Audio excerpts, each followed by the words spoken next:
Hello friends.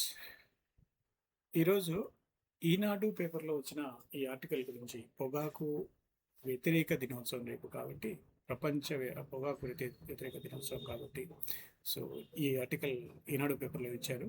So ఇది చదువుతున్నప్పుడు చాలా ఇంట్రెస్టింగ్ పాయింట్స్ ఇందులో కనిపించాయి నాకు.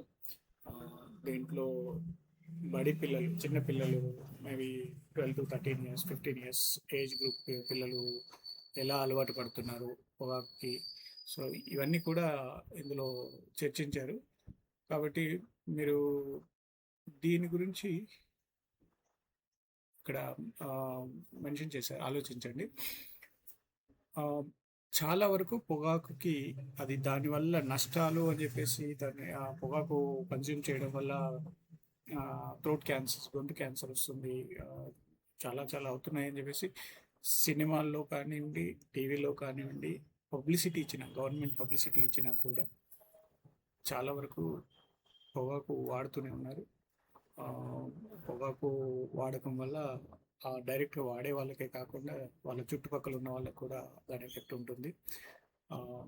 Active smoking and passive smoking అని చెప్పేసి ఉంటాయి కదా. సో ఒక వ్యక్తి స్మోక్ చేస్తున్నాడు అని అంటే అతని ఎదురుగా చుట్టుపక్కల నిలబడి మాట్లాడుతున్న వాళ్ళకి ఎక్కువగా ఎఫెక్ట్ ఉంటుంది దానివల్ల.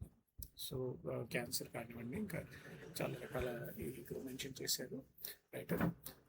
సో ఇక్కడ నాకు ఒక ఇంపార్టెంట్ పాయింట్ మిస్ అయిందేమో ఈ ఆర్టికల్లో అనిపించింది. అదేంటంటే ఇక్కడ ఆయన మెన్షన్ చేశారు, ప్రభుత్వం చాలా యాక్ట్స్ తీసుకొచ్చింది. అంటే ఈ సిగరెట్ యాక్ట్ పూర్తి స్థాయిలో అమలు పరచాలి అని చెప్పేసి, తర్వాత ఆన్లైన్లో ఈ సిగరెట్ అమ్మకాలు కట్టడి చేయాలి అని చెప్పేసి, పొగాకు వినియోగం వల్ల దుష్పరిణామాల గురించి విస్తృత ప్రచారం చేయాలి అని చెప్పేసి.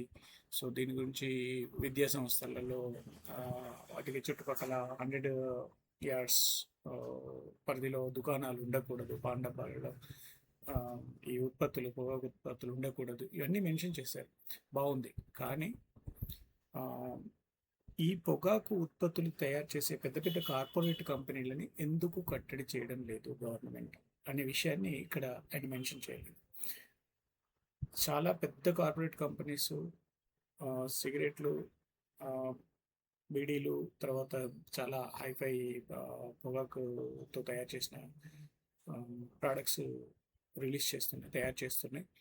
వాటి గురించి పెద్ద పెద్ద సెలబ్రిటీస్తో కొన్నిసార్లు డైరెక్ట్గా అడ్వర్టైజ్మెంట్స్ ఇస్తున్నారు, కొన్నిసార్లు ఇండైరెక్ట్గా వాళ్ళ సినిమాల్లో కానివ్వండి, వాళ్ళ సీరియల్స్లో కానివ్వండి, వాటిని ప్రత్యేకంగా చూపిస్తున్నారు. అంటే ఆ సీన్కి అది అవసరం లేకున్నా కూడా హీరోయిజం చూపించడం కోసం, లేకపోతే విలనిజం చూపించడం కోసం అని చెప్పేసి, ఆ క్రియాలిటీ అట్లాంటివన్నీ చూపించడం కోసం అని చెప్పేసి ఈ పొగాకు ఉత్పత్తులు లేదంటే వేరే రకాలుగా అలా చూపిస్తున్నారు, వాళ్ళు వాడటం అనేది చూపిస్తున్నారు. అది చూసి జనాలు చెడిపోతున్నారు. కానీ ఆ సినిమా బిగినింగ్లో లేదంటే ఆ సీరియల్ ఎపిసోడ్ బిగినింగ్లో దాని గురించి ఒక చిన్న ప్రకటన ఇస్తారు. ఏమని అంటే ఈ పొగాకు ఉత్పత్తులు వాడడం వల్ల దుష్పరిణామాలు, లేదంటే వాళ్ళ రోగాలు, ఏవే రోగాలు వస్తాయి, క్యాన్సర్లు, వాటి గురించి, వాటి పరిణామాలు అని చెప్పేసి చిన్న క్లిప్ చూపిస్తున్నారు. బట్ అది చూపిస్తున్నారు సరే, జనాల్ని ఎడ్యుకేట్ చేస్తున్నారు సరే, బట్ ఆ సీన్లలో చూపించేది ఎందుకు? అది కూడా నిషేధించాలి కదా ప్రభుత్వం. అసలు ఆ ప్రోడక్ట్స్ తయారీని నిషేధించాలి కదా ప్రభుత్వం. ఈ వేళ ఎందుకు ఆలోచించడం లేదు? సో ఈ విషయం గురించి మీ అభిప్రాయాన్ని కామెంట్లలో తెలియచేయండి. Thanks for watching.